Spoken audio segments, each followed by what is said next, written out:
So you are a huge heap of memory in many ways. And memory goes into you in different ways. Through all the five senses, you gather memory. What you see, what you hear, what you smell, what you taste, what you touch. Of all these five different ways of gathering memory, what you see and what you touch are the deepest forms of memory. Especially what you touch creates a certain level of memory in the system. So when you say a spouse, you have touched, and there is a certain level of memory. Now, your divorce means in some way you're trying to rip that memory off, and that's not going to be easy for various reasons. But at the same time, the very fact that you're going through your divorce means you want to be finished with that memory in some way. Maybe not erase that memory, but someone who was a spouse, someone who was in many ways a part of your life, slowly, for whatever reason, you have begun to experience them as a baggage that you're unwilling to carry. So, you want to keep the baggage aside, but you find the baggage is not something that you voluntarily carry, it is something that compulsively sticks to you. So when whatever sticks to you compulsively, if you try to rip it off, there will be pain. See if you can get rid of your mother from your system. You will see it's impossible. So similarly, memory has built up about your spouse, you can't just get rid of it just like that.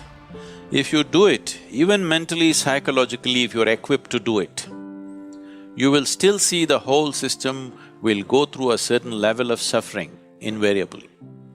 Even if emotionally, psychologically you're in a balanced state that you can deal with it, the system will go through a certain process. You will see that especially when you are taken away from your spouse, either through divorce or death, you will see the memory within your system plays up much more strongly when they're not here.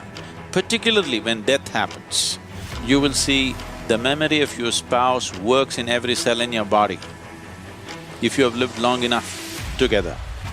It is not just an emotional and psychological process, it is a very physical process. So divorce is a voluntary death. You have decided to kill something that is a part of you in some way. It is because of this reason that having this understanding of the existence and the way the system functions, that they always told you, till death do you apart, you will not part. Because there is a physical memory about this, and the body doesn't have the balance of the mind. The mind can decide and turn around, but the body cannot turn around. The more memory you build into it, the more confused it becomes. So one type of memory, body handles it much better. Now that you've chosen to divorce for whatever reasons, which I don't want to delve into, if it could be avoided, that would be best. But for some reason, you have come to that situation where this has to happen. You need to understand this, that divorce essentially means you have chosen to kill something which is a part of you, because what you call as myself is just a certain volume of memory. Now, to how to conduct this gracefully? Most people think the best way to conduct a divorce is immediately jump into another relationship and another relationship of the same kind.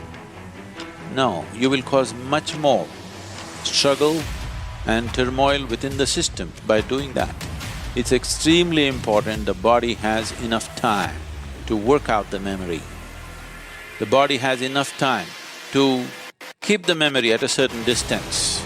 Otherwise, you will render yourself to a space where to make yourself peaceful and joyful will become an extremely hard thing to do in your life. So conducting this process gracefully and well is important, as it is important to conduct every aspect of your life gracefully and well. Now, two people who have shared their emotion, their body, their sensations and their living spaces. Ripping it apart is because two memories have merged in many ways. Ripping it apart is almost like tearing yourself apart. Even though you might have begun to almost come to a place where you can't stand the person anymore, still it hurts. Simply because you are trying to rip out a memory, which is you, because you are a bundle of memory. If one does the necessary spiritual sadhana, if one does sufficient inner work to establish these energies, which is yourself, you're only divorcing your spouse, you need not divorce yourself. But you need to understand this, you have already divorced yourself, you're quite divorced from your own self. Your existence has been nurtured by making a bond, a partnership or a bondage, depending upon how you conducted this, to make yourself feel whole in some way. Most partnerships of this nature are made because by yourself you would feel insufficient, incomplete, but that's not how life is. This is a complete life process by itself. It does not need any assistance from outside. So now that you come to such a situation, it is time to turn inward and see. It is time that you find the completeness of what this life is. It is time you discover that this being is a complete being. It does not need any external assistance to be the way it is. To conduct our life in a society we are interdependent, but the fundamental existence of this, the balance of what this is, the space of what this is, the possibility of what this is a complete process by itself. Our interdependence is only according to our external requirements, but our inner existence is complete by itself.